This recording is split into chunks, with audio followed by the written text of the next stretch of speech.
Iran launched more than 300 drones and missiles towards Israel. U.S. forces intercepted a majority of the threats with little to no damage. More on this story coming up. The faculty and staff all-hands meeting took place yesterday to discuss the future of the UNLV campus after the December 6th shooting, as well as honored the officers' heroism on that day. We'll get more insight on the meeting coming up. Big changes are coming to UNLV involving the Las Vegas Loop Rail system. We've got the details for you coming up.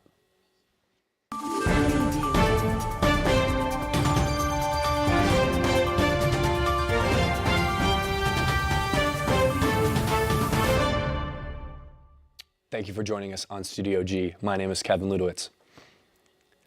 This past weekend, Iran launched hundreds of missiles and drones in a retaliatory attack on Israel.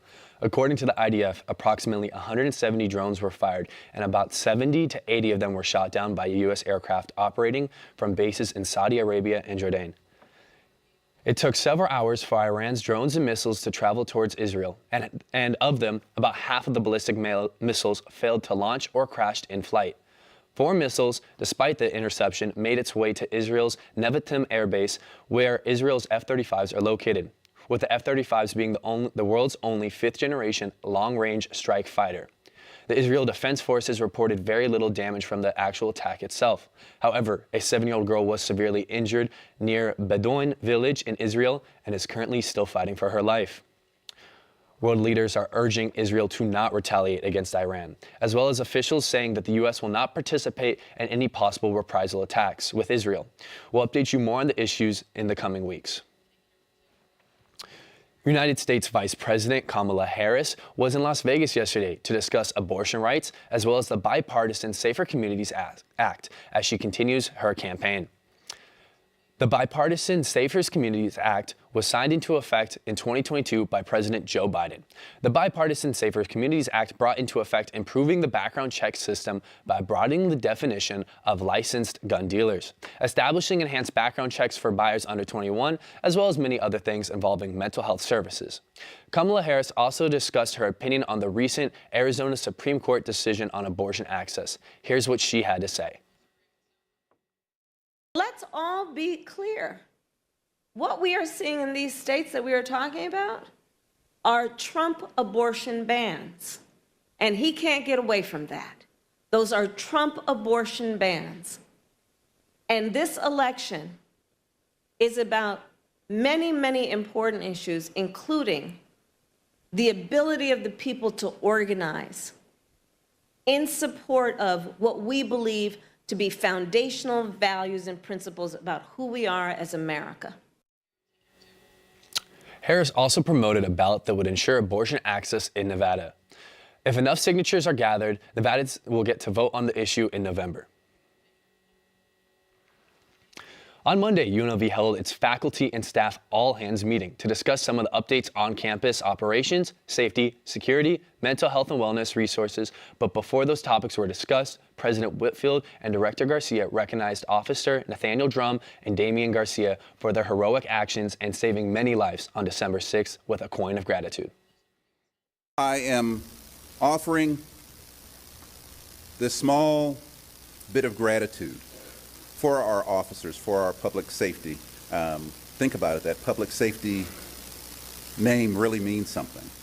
That these folks actually contributed to our public safety, and we're not going to forget their contributions to being able to make us feel safe and to make us a stronger community.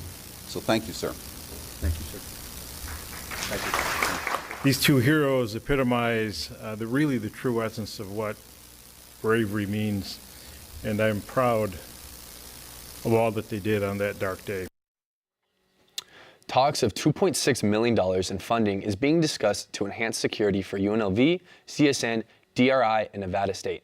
Director Garcia briefly mentioned the implementation of a one-action motion lock for all buildings so that in the event of another critical time-sensitive event, law enforcement can enter the area without having to damage doors and door frames. 15 more recommendations are being taken to the Chancellor and the board. If you would like to hear more about them, you might want to watch the UNLV faculty and staff all-hands meeting live stream via YouTube. On Monday morning, the boring company broke ground on their latest tunnel expansion to the Las Vegas Loop project, which includes creating a station right next to UNLV itself. The tunnel will connect the Las Vegas Convention Center to UNLV, and the station will be located right across the street from the UNLV's Tomic and Mack Center.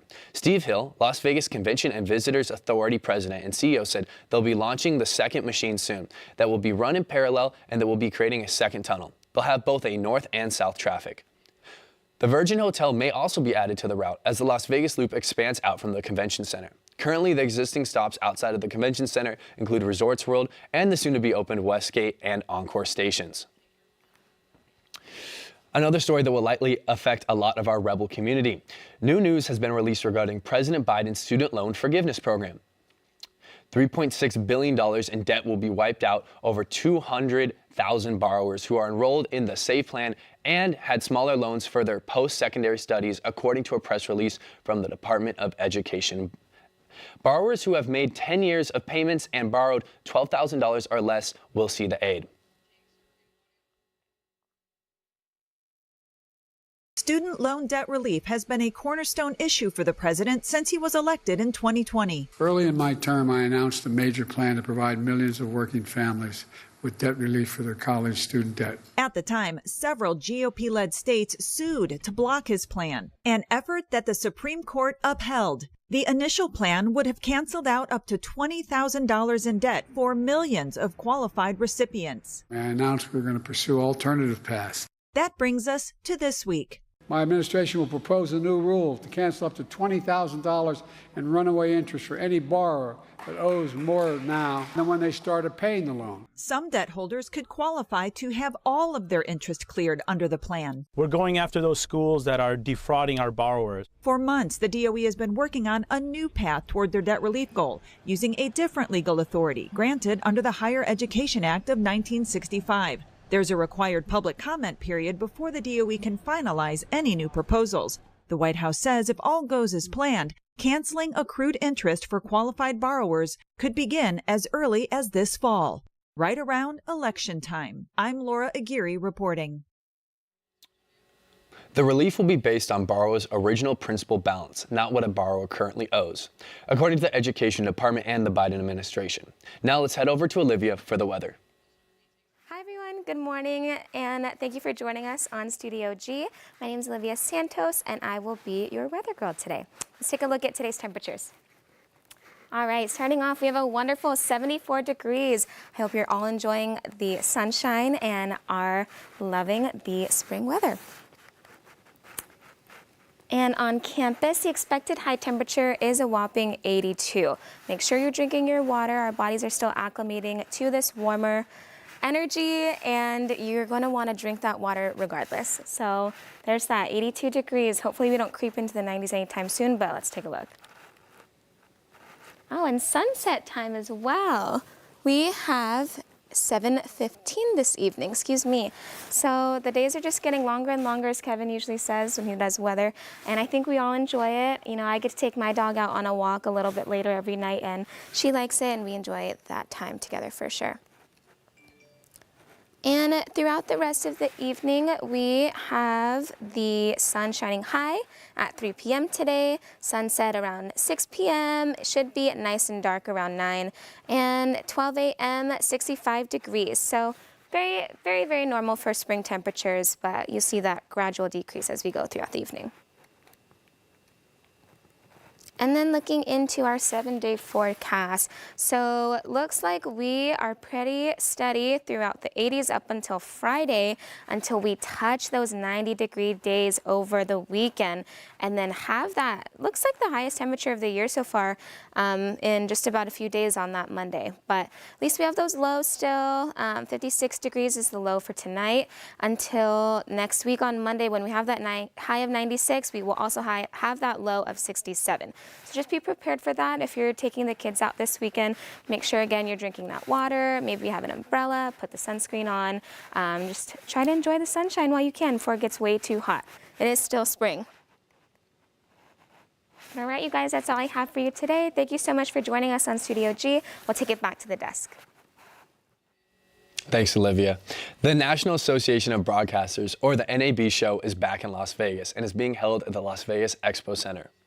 The NAB show has been in town since Sunday. The NAB show advances radio and television interests in legislative, regulatory, and public affairs, as well as showing off the latest tech innovations across all media platforms, and holds panels where you can meet and greet the creators behind the tech you love.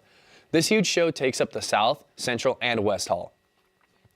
The last day for this event is Wednesday, but if you can't make it, they will be in New York on October 24 and back again in Las Vegas in April of 2025.